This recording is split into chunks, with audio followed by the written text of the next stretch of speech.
Good morning. This is Gilbert Wright, and I'm in the council room at the Fairhope Public Library. And Mr. Atwood, if you'd give me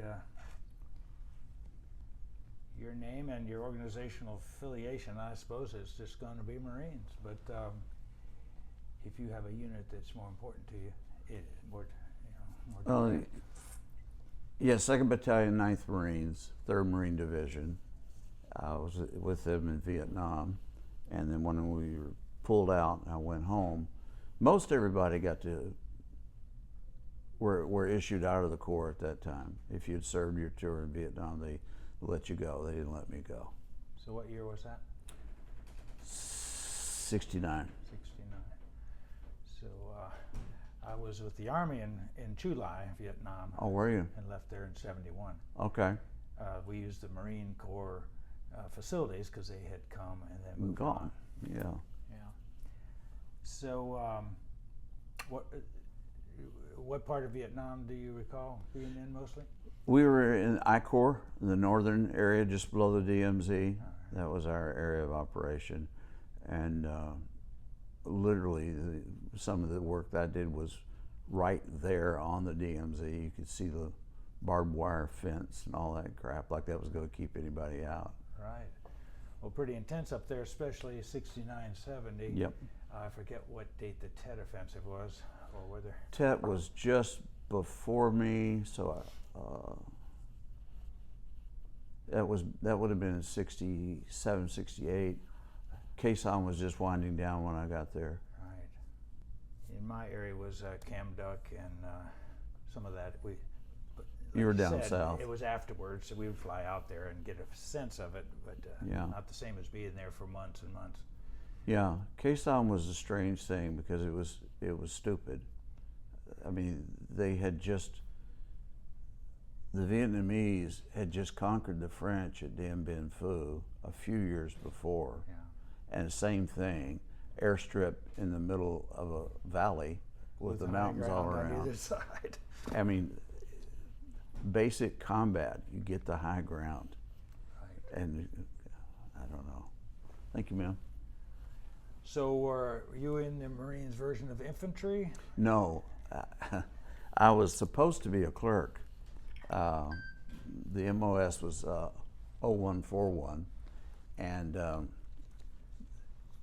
the saying that every Marine is a rifleman was definitely true in my case. When I got there, and like I said, they handed me a rifle and said, "Go stand over there." Before you even checked in? Yep, barely there.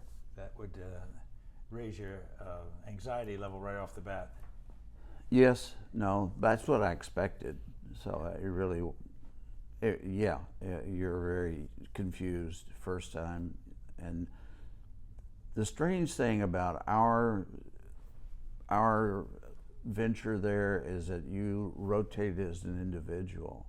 Now they rotate as units. So you know everybody in your unit. You know who you can depend on, who you can't depend on. And when you got to Vietnam in those days, literally some people would not talk to you if you've been there 6 weeks. Right. Would not speak to you. You were a non-entity. They wanted nothing to do with you. They stayed away from you as much as they possibly could. Is that because the high attrition rate of Yes. you guys? Yes. And also they were thinking about their own departure. Yeah. 11 months later. And one of the things they told you when you got there is don't make friends. Yeah. Really? Yeah. You sit down at the E Club and have a beer with a guy and find out he's from Texas like you are. Right. You're buddies, right off. But if he's killed the next day, then it happens. And some people can't handle that. No, trauma. they can't. And that was those who wouldn't talk to you for 6 weeks. I think Schwarzkopf improved things by not having an end date. Yep. And as you said, You rotated units. Yeah. Yeah. I got a story about Schwarzkopf. Yes. He was probably a captain. He was actually a light colonel. And I was a courier. And so I had a pass, a courier's pass. And being a courier was where I saw most of my combat. I would fly out to a unit. I would hump with that unit to the next LZ. and then get on another chopper and do it all over again. But one morning, the only flight out of Quang Tri, Dong Ha, was a C-130, and it happened to be Colonel Schwarzkopf's plane. And I shown the pass, and they got to go where I say go. Right. And so here I am, a Lance Corporal, telling a Lieutenant Colonel, I'm sorry, but this plane is not going where you want it to go. And he said, I want to see your commanding officer when we get there. And I said, he'll be waiting for me, so you get to talk to him right away. And my commanding officer was Lieutenant Colonel as well. He was a Cajun, Louisiana boy. And when Schwarzkopf got off that plane and started giving him a ration, he gave it right back. And then he said, I want you to know, this Marine behaved himself perfectly. Everything was yes, sir, you know, and I was at attention and all that, but I had his airplane. So when I heard his on the news during Desert Storm, you know, Schwarzkopf, whoa, I know that guy. I know that guy. And I didn't know Colin Powell, but he was in the area I worked, and sometimes you see them again. Yeah, yeah, the names pop up, and there we are, part of history. A part of your background is your date of birth and maybe where you grew up or went to high school. Okay. Date of birth, June 3rd, 1948, Austin, Texas. The day my father got his job with Amoco, so he always marked it on my birthday. And I was born actually on the campus of the University of Texas in Seton Hospital. Dad was with an oil company, so we moved a little bit, not a lot, but I grew up in Fort Worth primarily. I would call that home. I went to Pascal High School, graduated in '66, and went to school for 3 semesters and busted out. And in those days, you didn't have much choice. I had a similar experience. Yeah. So you were Lance Corporal. Career-wise, what was your highest rank? That was it. So you didn't stay in very much past No. Vietnam? No. As a courier, I was, for some reason along the way, I don't remember ever doing it. I still rack my brain. They came to me one day, the courier and the lieutenant in charge of registered publications, which is the secret stuff, came to me and said, you've got a top secret clearance, we're going to make you courier. Right. Okay, I don't know where I got that. You know, somewhere along the line of the schools battalion, I filled out a form and they checked me and gave me a top secret clearance. But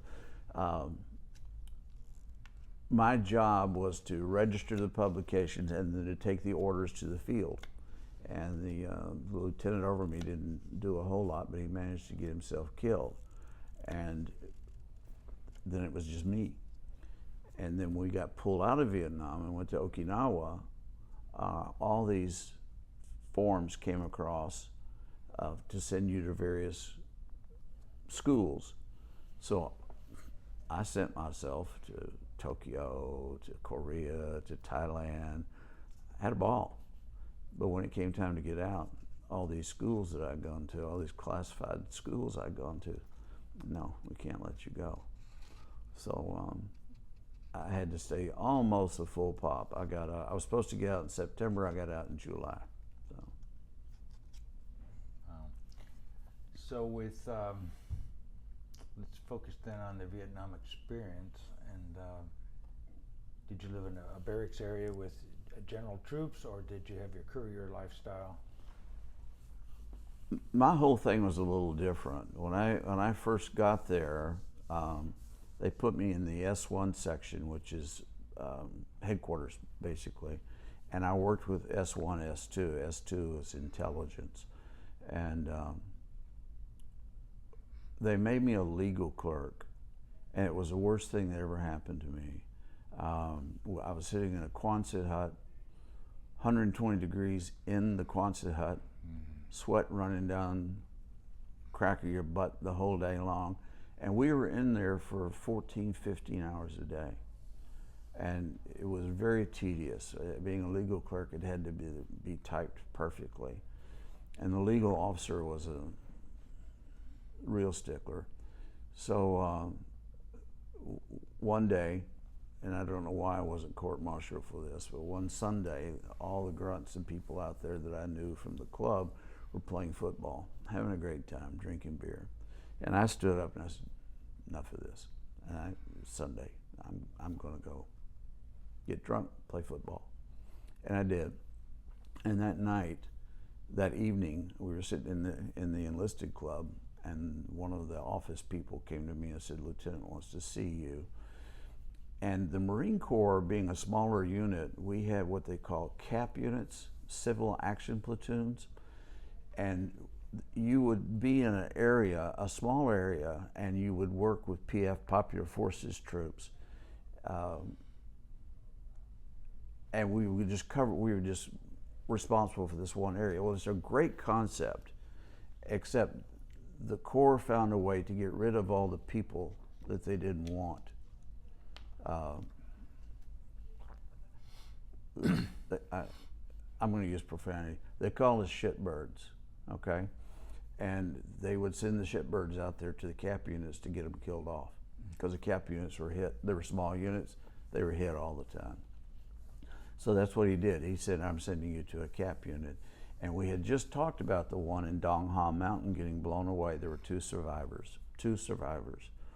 And so that's where I thought all night long that I was going. We ended up going to Qua Viet, which is at the mouth of the Qua Viet River in the Gulf of Tonkin. Some of the most beautiful beach area you'll ever see. We don't have white beaches. Our beaches are dingy compared to those. It was so bright that you would get sunburned under your chin, under your arms, because of the reflection. It was amazingly beautiful. But that was our operation. And lots of fun stories, lots of terrifying stories in that, because that's where I was really I was in the combat then. But we didn't have any direct supervision where I was. I was the ranking guy, if that will tell you what the rest of the people, what their story was. There was one guy there that was 42, was a buck private. He'd been in the Corps all that time, busted so many times. I learned a lot from him, but not stuff that you would really want to know. Maybe survival things, but not how to be a career guy. Well, yes, survival things. Because the Corps is kind of funny. In that particular situation, we were what they call TAD, temporary additional duty, to the Army. And the Army wouldn't supply us because we were Marines, and the Marine Corps would supply us because we're TAD to the Army. So everything we got, we stole, or found, or scrounged, or something. And it was really a lot of fun in many ways, that we would go to the Navy base and scrounge stuff. And he pretended to be a sergeant, and I was so young I looked like a lieutenant. Yeah. So we would masquerade as such, and we actually had a lot of fun doing it. But it was terrifying and fun. I'd have to honestly admit I did some things I would never do again. And I mean, you turn a 20-year-old kid over with a weapon and all the ammunition he can shoot. Oh my goodness. Oh. Yeah, I was one of the older ones. I was probably 23, and the rest of the helicopter pilots were, some of them were high school turnarounds in the Army. We didn't have to have a commission, so we were warrant officers. So, you know. You were the guys we always called in if it was a hot LZ and we needed a medevac. Tried to get you out. Because the Marines wouldn't come in, because most of them were older. They had been through Pensacola, and you know, they were in their mid-20s, had families. But the Army, we called in a medevac there one night. Guy had a huge high fever, and the chopper pilot said, "Turn on the flashlight one time and then do not move." And he landed that bird. My nose was that far. And he's sitting there grinning at me. I thought, this is crazy. So we load the guy up and get in there. I put on the headphones, you know, wanting to talk to them. They have headphones on. They were listening to a tape deck on the floor, passing a joint back and forth. I thought, oh boy, you know. But they would come into anything.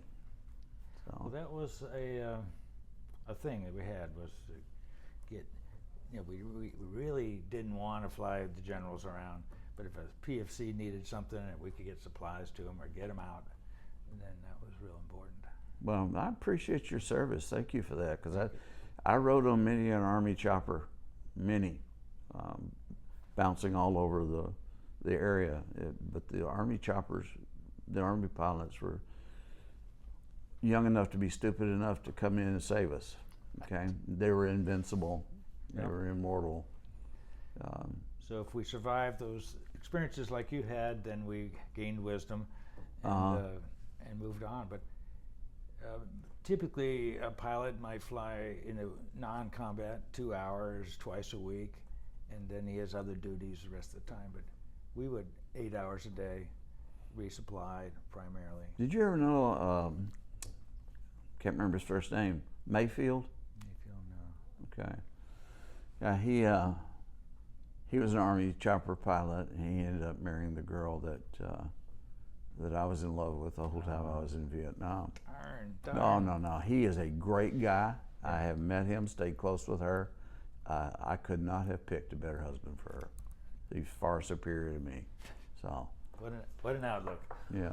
Well, back on the beach there, did you live in a pup tent or did you have a house? No, we had.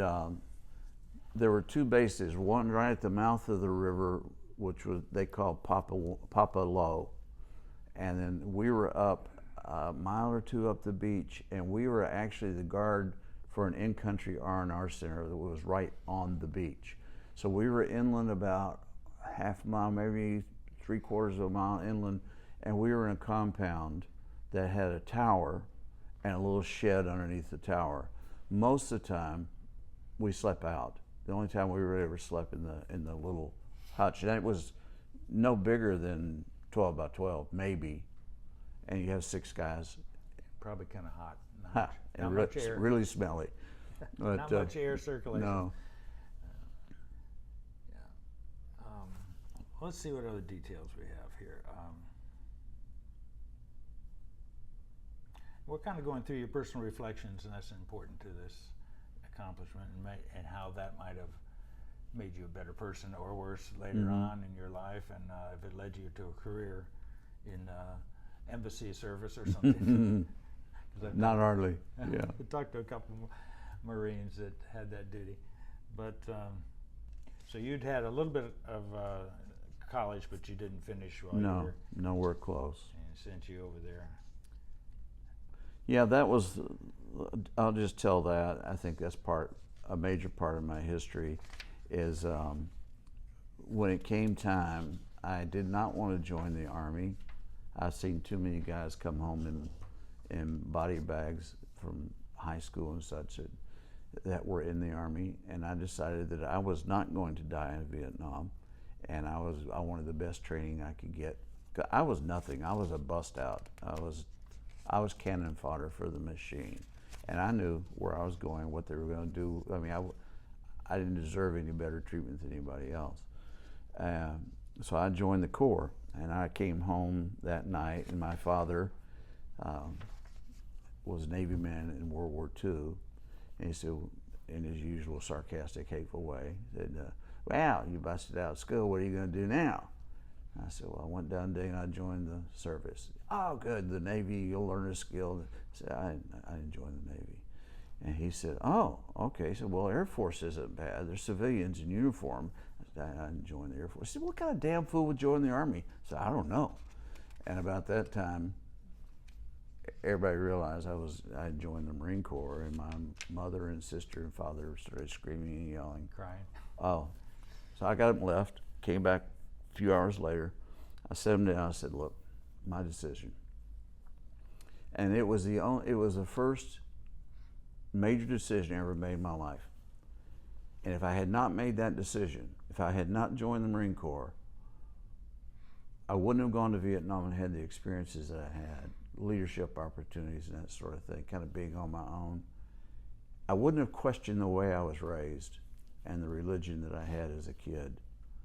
I wouldn't have ended up joining the church that I joined, and I wouldn't be the man I am today if it wasn't for that one decision. So you look at your life history and you start to write it. you try and find a seminal moment where your life changed forever. And that was mine. Joining the Marine Corps was the most important thing I ever did. Everything else beyond that, and there are other seminal moments, you know, the birth of children, that sort of thing, getting married. But none of those would have happened if it wasn't for that one. None of those would have happened. If it hadn't been for that, joining the Marine Corps and the eventual progression I just went through, I'd be a dead drunk now. I was well on my way. But the things I learned there and the questions I asked and the answers that I got led me to where I am now. You know, I have a wonderful family, 8 children, all of them doing very well, and I wouldn't have had that if I hadn't made that decision. I saw a Facebook photograph, and the caption was young Marine, and I said, the guy's got a wrinkled uniform, no rank, his hat's askew. I said, that is not a Marine. No. That's got to be an Army guy. Mm-hmm. But you know, I couldn't imagine anybody doing official. It had an official photo look to it, but no one would have permitted that. No, not in the Marine Corps. Particularly a Marine. Not in the Marine Corps. We respected that you respected your uniform, and we liked the easygoing way of the Army in some respects. And maybe I lived the easier one as a helicopter pilot after work. No, if you got to fly, God bless you. You are my heroes. You and the corpsmen, the Navy corpsmen, because they really, when they joined the Navy, they did not expect that. And they would do things in the middle of combat without even the slightest regard for their own safety. They were truly my heroes. Right. Those are the people we hold ourselves up to, I think. Yes. Well, I think what you just shared with me is really the story. It is. And I think that we've heard that, and I appreciate it. Do you think there's any other things you wanted to share? In regard to being there, or in regard to what it's done in my life? All those things. Like you talked of seminal moments, but other experiences in boot camp or Vietnam or getting out, or looking back on it that. Well, I will say that in being in Vietnam, I never had as much fun in my life as I had when I was there. I was never as miserable as I was when I was there. You know, it's kind of like a sine wave. You got equal above the x-axis is below the x-axis, and the high was really high and the low was really low. And I learned a lot on both ends of it. I was not what you would call a dedicated Marine, but I did what I was told when I was told to the very best of my ability. And that's how I got through boot camp. It took me about 5 minutes to figure that out. That I wasn't going to get out of this. I wasn't going to smart mouth. I wasn't going to hide in the corner. I did what I was told to do when I was told to do it to the very best of my ability. And I had guys ask me, how do you do this? I just told you, that's it. And you just take it and go.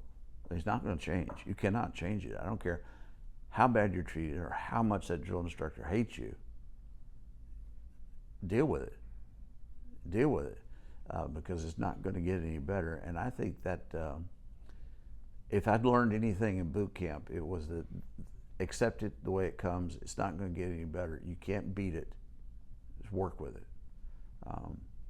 So I've always enjoyed and I learned that, I guess, work the problem. Don't be the problem. Work the problem. Right. You know, I tell people now that I have leadership responsibility for it, don't bring me problems, bring me solutions.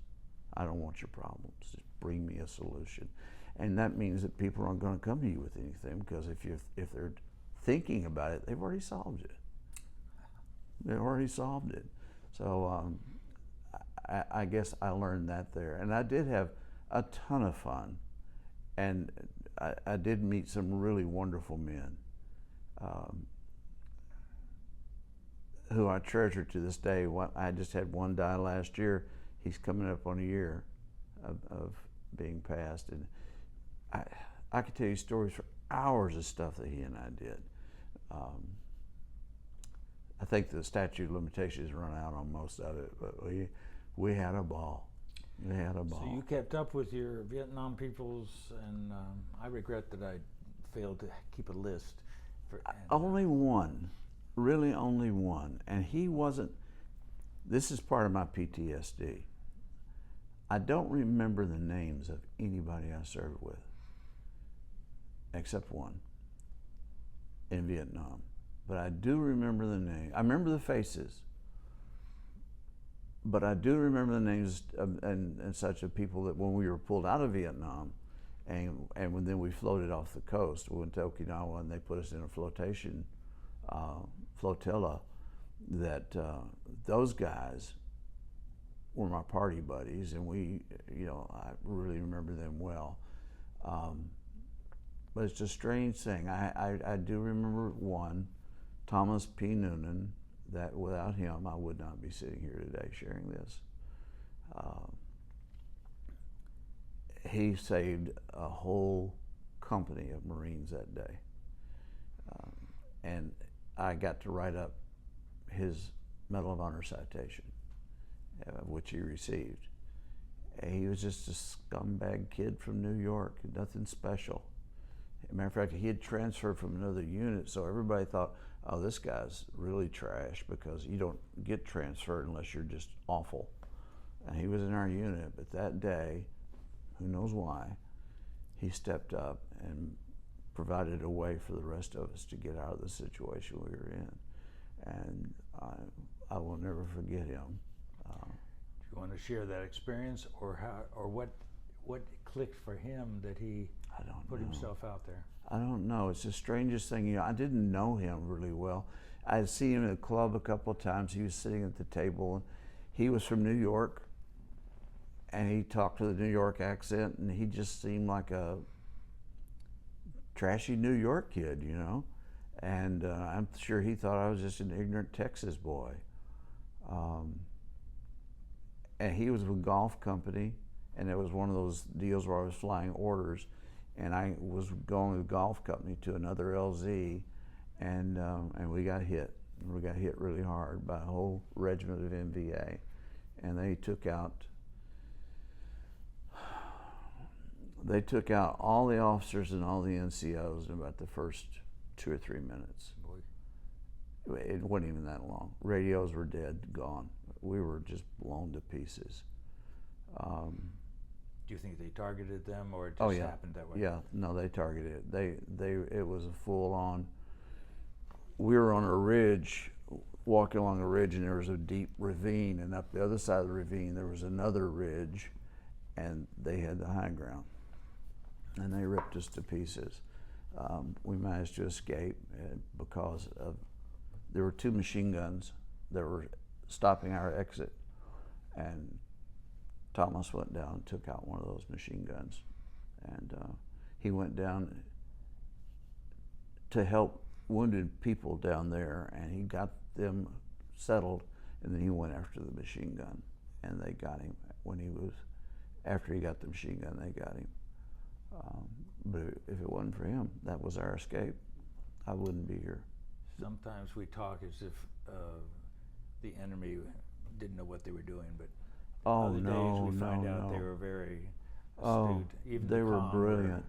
They were street brilliant. Savvy. Yeah. Well, you have to, and I have been reading over the last several years a lot of the history, and they've been fighting for 100 years. Right. This is nothing new to them. It was new to us to fight in a jungle like that. They were tremendous guerrilla fighters, and some of the things they did, you have to stand in awe of. Crawling for miles on their bellies just to plant one mine. Mm-hmm. And then, you know, they would shoot a rocket at us, and we would go to where the rocket was launched, and it would be two bamboo sticks crossed, and you'd find 2 D batteries and some wire, and you think, where'd they get the rocket?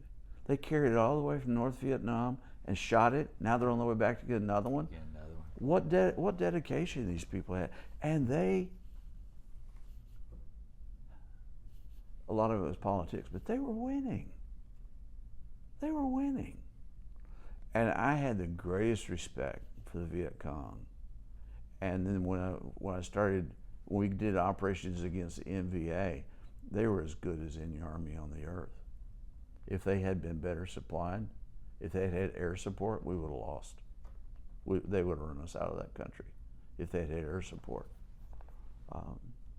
or naval support for that matter. Those are the 2 big different factors. But man for man, we were equal. No, we weren't. Toward the end, we were equal on the ground. But in the beginning, we were not. We were not. They were far better, far superior. It was their backyard. Right. And they were determined to keep it. You know, to keep it. And they've been fighting the French for what, 70 years, 50, 60, 70 years. And then we came in, and that was a travesty. I mean, when there's a series of books, trying to remember the author's name. He's written a whole series of historical novels about Vietnam.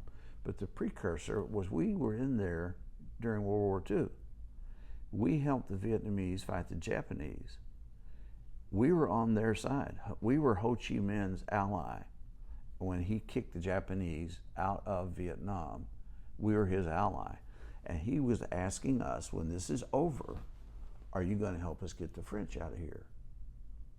Are you going to help us get the French out of here? Well, we just fought for the French, you know, in another part of the world. Politics ain't going to let us turn our back on them now. So we ended up being adversarial to Ho Chi Minh, and he was a brilliant, brilliant leader. He really was. You can hate him at the time because he's kicking your butt, but the truth of the matter is,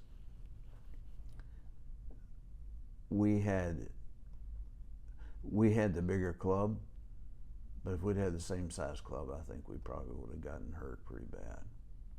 We got hurt pretty bad as it was. Yeah. They go in for 1 year thing. No.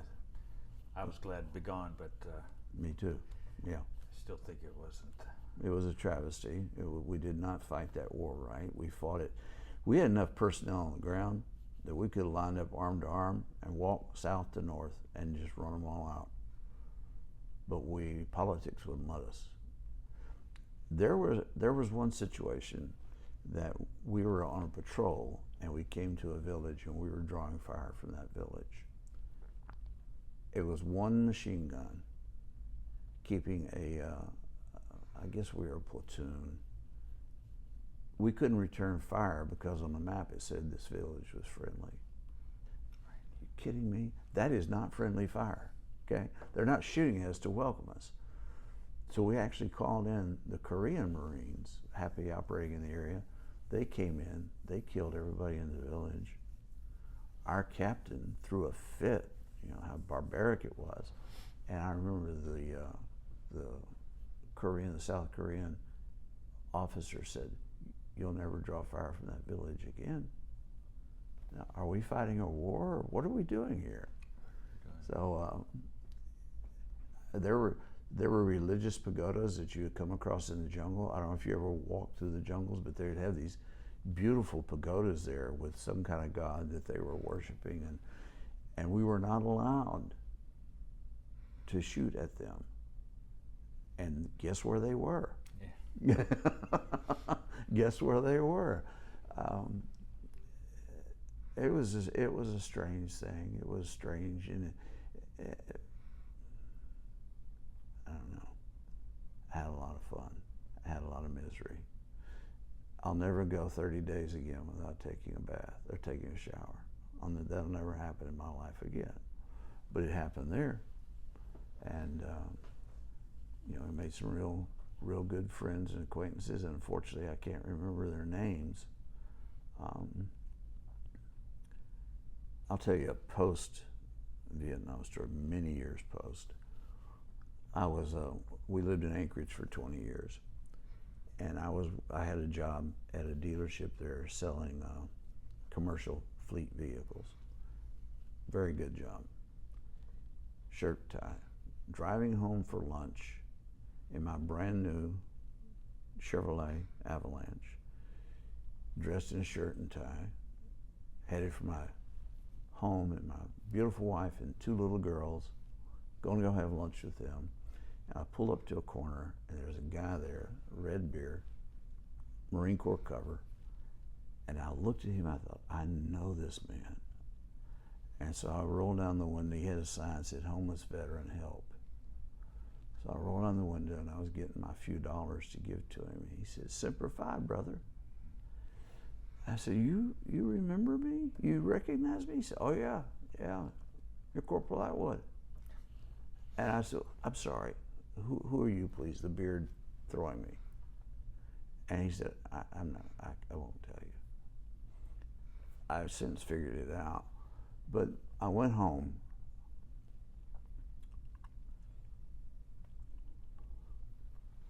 I cried all the way home. Hugged my little girls and looked at all the abundance I had. And this is a guy that we shared a bunker with. This is a guy that we sweated and showered with. This is a guy that was just my equal. We ate out of the same mess kit. We drank out of the same canteen. Where did our lives diverge? He's on the corner begging for his existence, and I have an abundance. It goes back to the decision I made to join the Marine Corps. Where did it diverge? And I went back trying to find him. I only had I think it was $7, if I remember correctly. And I got a 40 from my wife. I was going to go back and give it to him. He was gone. And I never saw him again. But where did it go wrong? Where did it go different for him? You know, it's interesting. This friend of mine who just died, the experiences we had together, he talks about how they shaped him into who he was. Yeah, I can't imagine what my life would be without the Corps. I just cannot. It's the best decision I ever made. It's the best thing I ever did. Now, I've done good things since then, but none of them, all of them are on the foundation of being a Marine. Well, Corporal Atwood, thank you for your story. Thank you for having me. It's been a joy. Appreciate you, sir. Thanks for your service. It was a pleasure. Appreciate you flying me around. Yeah, thank you for paying your taxes for all that gas. Oh, I tell you.